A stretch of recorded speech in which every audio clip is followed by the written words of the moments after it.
आज बात करते हैं अजमेर की। अजमेर में एक ऐसा कांड सामने आया है जहां एक बार फिर कुछ स्कूली छात्राओं को शिकार बनाया गया है। उन स्कूली नाबालिग बच्चियों को अपने जाल में फंसाकर उनके साथ देह शोषण का मामला सामने आया है।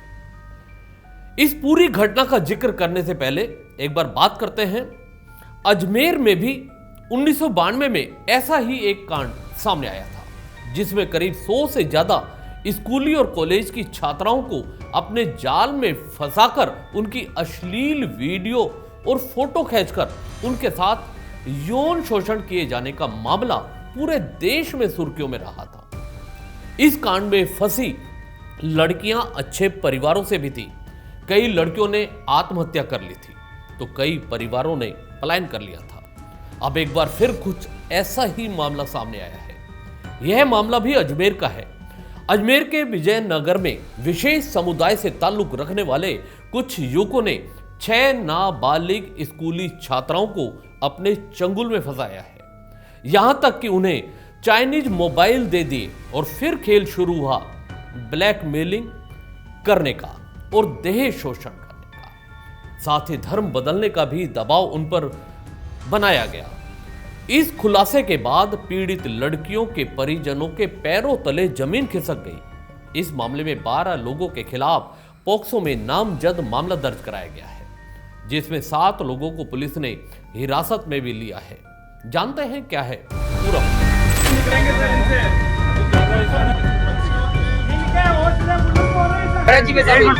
शाम को अपन 6 बजे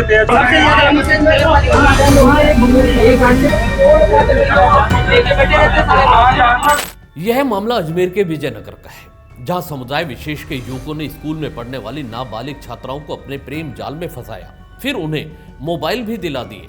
उसके बाद इन छात्राओं के साथ देह शोषण और ब्लैकमेलिंग कर उन्हें धर्म बदलने के लिए दबाव बनाया जाने लगा। यहां तक कि स्कूल की अन्य लड़कियों से भी संपर्क बनाए जाने के लिए जोर दिया गया।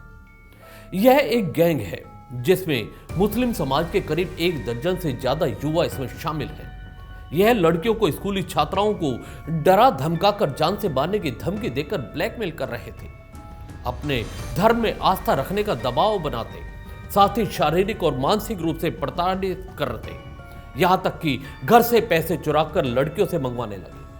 आरोपियों ने पहले एक निजी स्कूल की पढ़ने वाली एक बालिका को फंसाया, फिर उसे एक चाइनीज मोबाइल दिला दिया, फिर उसे प्रताड़ित कर ब्लैकमेल करने लगे और दबाव बनाया, स्कूल की ओर लड़कियों से मिलवा दो तब तुम्हें छोड़ देंगे। इस तरह उन आरोपियों ने स्कूल की 5-6 छात्राओं को अपने चंगुल में फंसा लिया। फिर इन्होंने इन छात्राओं के फोटो वीडियो बनाकर सार्वजनिक करने की धमकी देते हुए शारीरिक संबंध बनाने के लिए भी दबाव बनाया। इस मामले का खुलासा तब हुआ जब एक छात्रा ने आरोपियों को देने के लिए अपने घर से 2000 रुपए चुरा लिए, जिसके बाद परिवार वालों ने बालिका पर नजर रखना शुरू कर दिया। एक दिन लड़की को मोबाइल पर किसी से बात करते हुए परिजनों ने देखा। तब परिजनों ने जब लड़की से पूछताछ की तो उसने बताया कि वह किस तरह कुछ लड़कों के चंगुल में फंस गई है। इस मामले का पता चलते ही स्थानीय लोगों सहित हिंदूवादी संगठनों में आक्रोश फैल गया और 12 विशेष समुदाय के युवकों के खिलाफ ब्लैकमेलिंग, देह शोषण, धर्म बदलने के लिए दबाव का मामला दर्ज कराया गया। इस मामले में भारी संख्या में पहुंचे लोगों ने थाने पर आरोपियों की गिरफ्तारी को लेकर ब्यावर में सर्व समाज के लोगों ने भी थाने का घेराव किया। मामले की गंभीरता को देखते हुए पुलिस ने 4 और थानों से फोर्स तक बुला ली थी। डीएसपी ने मामले में दोषियों के खिलाफ कार्यवाही करने का आश्वासन दिया, तब जाकर लोग शांत हुए। थाना प्रभारी करण सिंह ने बताया कि इस मामले में 3 अलग अलग मुकदमे दर्ज किए गए हैं। पुलिस ने 7 आरोपियों को हिरासत में लिया है, जिसमें 2 नाबालिग हैं।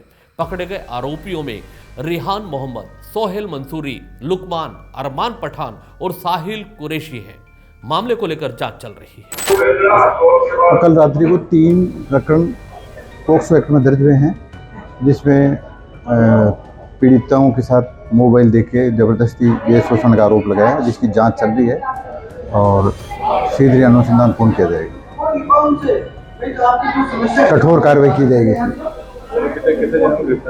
अभी तफ्तीश चल रही है। डिटेन किया है 7 जनों को डिटेन कर लिया। इस मामले में लोगों में भी आक्रोश देखा गया। उन्होंने बताया कि लड़कियां प्राइवेट स्कूल में पढ़ती हैं। समुदाय विशेष के युवकों ने बहला फुसलाकर इन्हें मोबाइल दिए और फिर उनके साथ शारीरिक शोषण किया गया। अनुसंधान के बाद जैसा डिप्टी साहब ने बताया कि कोर्ट की कार्रवाई करके जो भी दोषी है उनके खिलाफ सख्त कार्रवाई की जाएगी। और इस संबंध में विजयनगर के सारे संगठन साथ हैं, सबने मिलकर ये विरोध दर्ज कराया है। उसके लिए इनको शाम को 6 बजे का टाइम दिया गया है प्रशासन को कि 6 बजे तक ये अपने को क्या रिपोर्ट बताते हैं। त्रिवेणी मंदिर पर इकट्ठे होंगे 6 बजे।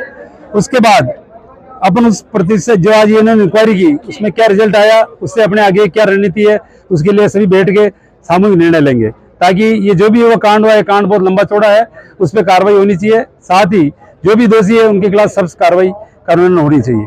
ये हमारा सभी का निवेदन है और पुलिस प्रशासन ने इस चीज को माना है और उन्होंने कहा मानवता को शर्मसार करने वाली है।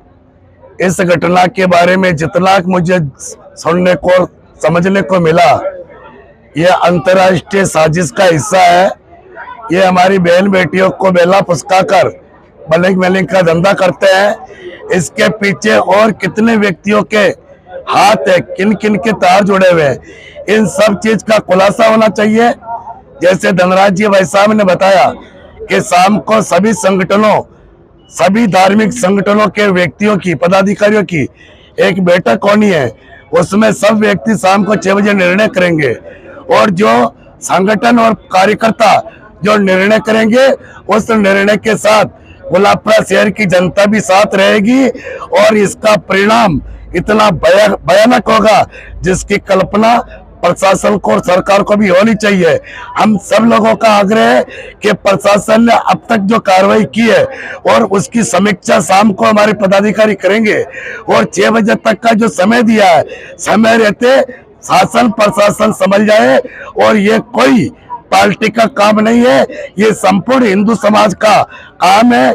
हमारी बहन बेटियों के साथ ऐसा कृत्य कतई बर्दाश्त नहीं है और शाम के 6 बजे बाद निर्णय के बाद हम सब एकजुट होकर इसका प्रतिकार करेंगे, जो विजयनगर की इतिहास के अंदर ये अंकित होगा।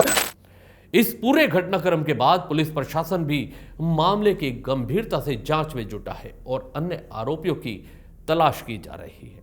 सबसे बड़ी बात है कि अजमेर में हुए इस कांड के बाद प्रदेश में भाजपा की सरकार, केंद्र में भाजपा की सरकार और पिछले अगर कांड अजमेर कांड की बात करें, उस समय भाजपा नेताओं ने आरोप लगाए थे कि तत्कालीन सरकार ने इस मामले में गंभीरता नहीं दिखाई थी। अब अपेक्षाएं डबल इंजन की सरकार से है कि त्वरित कार्यवाही करते हुए आरोपियों को सलाखों के पीछे भेजा जाए। इस खबर में इतना ही। दीजिए इजाजत, नमस्कार। चैनल को भी सब्सक्राइब करना ना भूलिएगा।